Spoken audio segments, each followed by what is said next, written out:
दिल्ली विधानसभा सभा की 70 सीटों के लिए मतदान आज। कुल 810 उम्मीदवार मैदान में, इनमें से 740 पुरुष उम्मीदवार हैं तो 70 महिला उम्मीदवार। दिल्ली के करीब 1 करोड़ 14 लाख मतदाता इन उम्मीदवारों की किस्मत का करेंगे फैसला।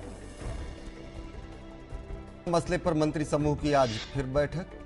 तेलंगाना समूह पर मंत्री समूह की आज फिर बैठक। जीओएम की कल हुई बैठक रही बेनतीजा। जीओएम की बैठक में सहमति बनने पर इसी हफ्ते होने वाली केंद्रीय मंत्रिमंडल की बैठक में इसकी रिपोर्ट को अलग तेलंगाना राज्य से संबंधित प्रारूप विधेयक के साथ पेश किया जा सकता है।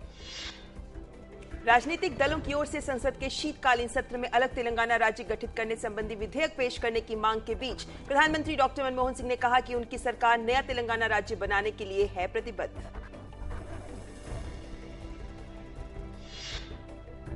लोकसभा अध्यक्ष मीरा कुमार ने संसद के शीतकालीन सत्र को सुचारू रूप से चलाने के लिए बुलाई सर्वदलीय बैठक। संसद का शीतकालीन सत्र 5 दिसंबर से 20 दिसंबर तक चलेगा।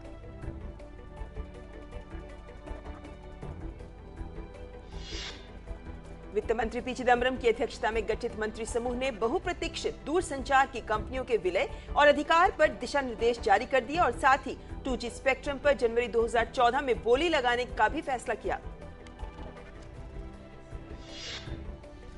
बिहार के औरंगाबाद जिले में बारूदी सुरंग धमाके में 7 पुलिसकर्मियों की मौत। घटना औरंगाबाद से करीब 35 किलोमीटर की दूरी पर स्थित नबीगढ़ टंडवा रोड पर हुई। शुरुआती रिपोर्ट के मुताबिक पुलिस का गश्ती वाहन बारूदी सुरंग की चपेट में आ गया। विश्व निःशक्तजन दिवस पर मंगलवार को राष्ट्रपति प्रणब मुखर्जी ने निःशक्तजनों के सशक्तिकरण के लिए दिए राष्ट्रीय पुरस्कार। पुरस्कार निःशक्तजनों के सशक्तिकरण में उल्लेखनीय योगदान के लिए दिया जाता है।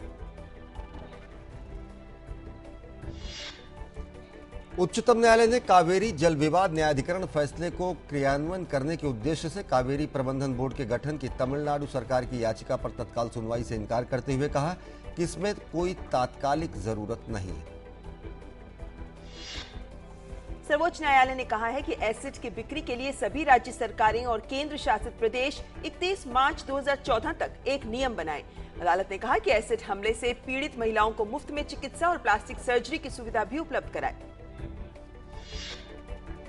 विदेश सचिव सुजाता सिंह आज से बांग्लादेश के दौरे पर। सुजाता सिंह बांग्लादेश के कई बड़े नेताओं से करेंगी मुलाकात। भारत बांग्लादेश सीमा समझौता चुनाव का अहम मुद्दा। 5 जनवरी को होने वाले चुनाव को टालने के लिए विपक्ष कर रहा है विरोध प्रदर्शन।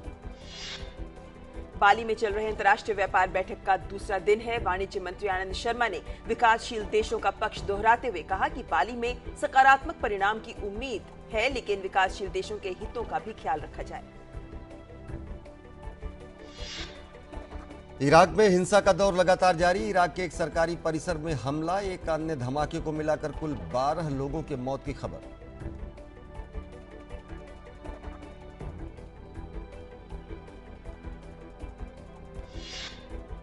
पाकिस्तान के कराची में शहर में धार्मिक संस्था पर हुए हमले में 13 लोगों की मौत हो गई है। हमला करने वालों की पहचान अभी तक नहीं हो पाई है।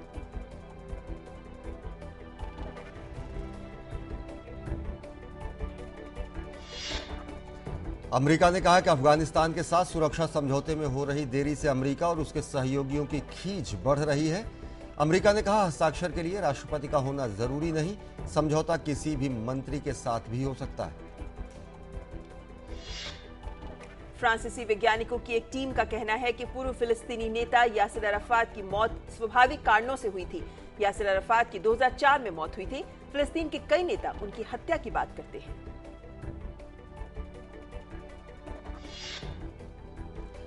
कोहरे के चलते बेल्जियम में सड़क दुर्घटनाओं में इजाफा। 100 से अधिक ट्रक और कारें टकराई। एक व्यक्ति की मौत और दर्जनों के घायल होने की खबर।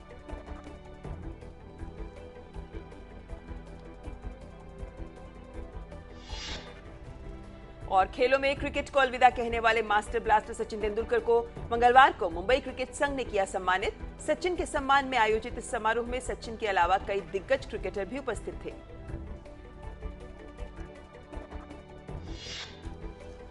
अंतर्राष्ट्रीय मुक्केबाजी संघ ने भारतीय मुक्केबाजी संघ पर चल रहे प्रतिबंध को नहीं हटाने का किया है फैसला। भारतीय मुक्केबाजी संघ के चुनाव कराने में असफल रहने के बाद लिया गया यह फैसला।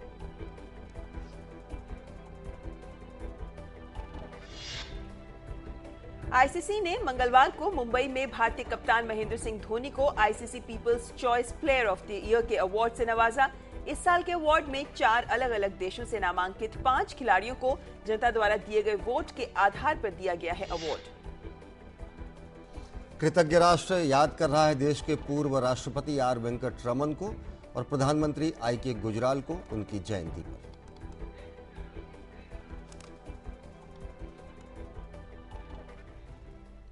ये थी सुर्खियां, अब देखते हैं इन खबरों को विस्तार से। और सबसे पहले शुरुआत विधानसभा चुनाव से जुड़ी खबरों के साथ।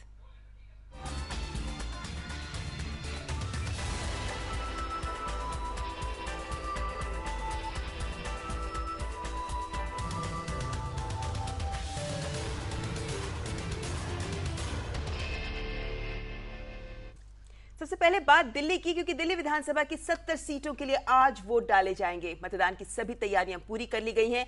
राजधानी में सुरक्षा के भी कड़े इंतजाम किए गए हैं। इस बार कुल 810 उम्मीदवार मैदान में हैं, जिनमें से 740 पुरुष उम्मीदवार हैं तो केवल 70 महिला उम्मीदवार हैं।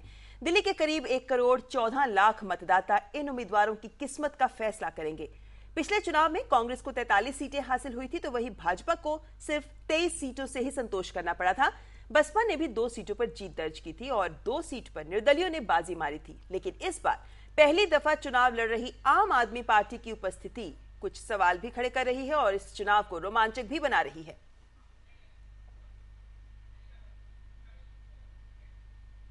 अब से थोड़ी देर में यानी 8 बजे मतदान शुरू हो जाएगा और हमारी टीम्स भी, डीडी न्यूज की टीम्स भी इस वक्त चुनावी मैदान में डटी हुई हैं और पूरे चुनाव पर नजर बनाए रखे हुए हैं। चलते हैं निर्माण भवन में, जहां मौजूद हैं हमारे संवाददाता अनुज यादव।